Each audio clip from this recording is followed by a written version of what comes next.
الصف الثالث بتقديم ندوة عن الوطن العربي. اتفضلوا.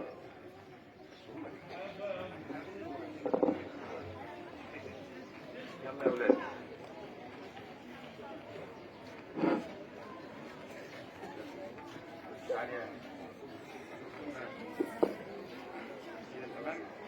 هنتكلم عن ندوة حوارية مع الصف السادس في مدرستنا ميت الرخا رقم 1. الندوة دي خاصة بالوطن العربي والظروف اللي بيمر بها. النهاردة أحبائي الطلبة والطالبات، طبعا الرئيس عبد الفتاح السيسي عمل قمة عربية طارئة جمع الدول العربية لمساندة الشعب الفلسطيني. والنهاردة هنعرفكم ايه هو الوطن العربي، حضارة الوطن العربي، المظاهر الحضارية للوطن العربي، ومع طلاب الصف السادس الابتدائي. أول حاجة ياسمين هتعرفنا الموقع الجغرافي. الموقع الجغرافي هو موقع المكان بالنسبة لليابس والماء. تمام، دي عرفنا الموقع الجغرافي. نيجي بقى ننتقل لنقطة تانية. اتفضل.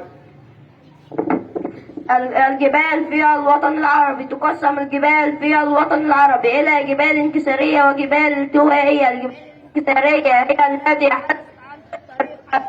سارية في قشرة الأرض، وأما الجبال الالتوائية هي التي حدثت عن طريق حركات الالتوائية. الجبال الالتوائية هي جبال زاجرس، جبال كردستان، جبال أطلس في دول تونس والمغرب والجزائر وجبال عمان. أما الجبال الانكسارية جبال البحر الأحمر في مصر والسودان، وجبال حجاز وعسير في السعودية، ومرتفعات اليمن. شكرا على المظاهر الحضارية. ننتقل إلى مظهر آخر وهي الحياة الاجتماعية. اتفضل. اتصف العرب قبل الإسلام بصفات حسنة، كما انتشرت بينهم بعض العادات السيئة. والصفات الحسنة هي كرم، شجاعة، وفاء بالعهد.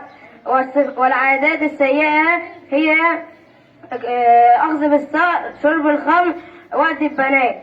اختفت العادات السيئة مع ظهور الإسلام. شكرا. نيجي بقى ننتقل على الممرات المائية العربية. اتفضل يا محمد.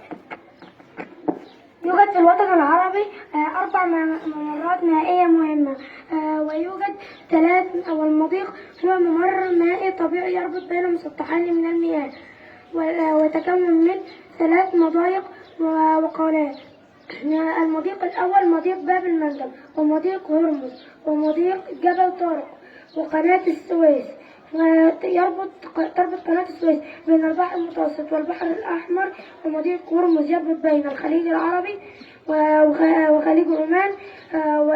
ويربط مضيق جبل طارق بين البحر المتوسط والمحيط الأطلنطي. شكرا على المعلومات الجميلة دي. حبيبة هتقول لنا يا حبيبة.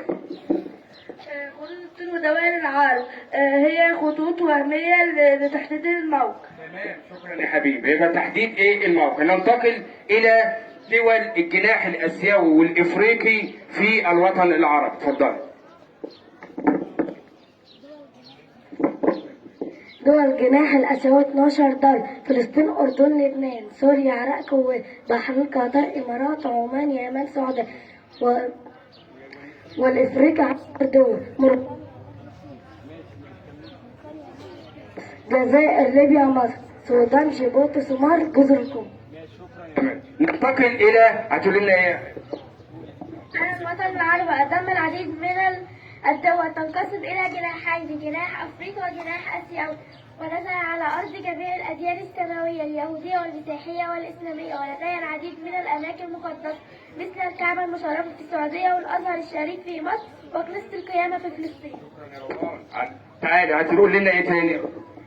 كما أن الوطن العربي أهمية اقتصادية، فإن له أهمية ثقافية وحضارية، حيث قامت على أرض أقدم الحضارات مثل الحضارة المصرية القديمة في الجناح الإفريقي، والحضارة بلاد العراق في الجناح الآسيوي.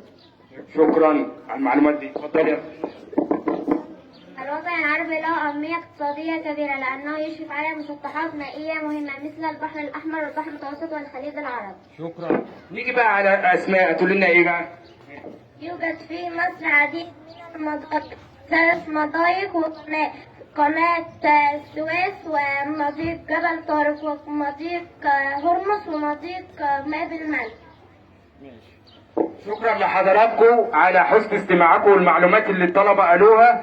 ولازم نقول برضك حكمه يا ولايه: من ليس له ماضي ليس له حاضر ولا مستقبل. شكرا لحضراتكم.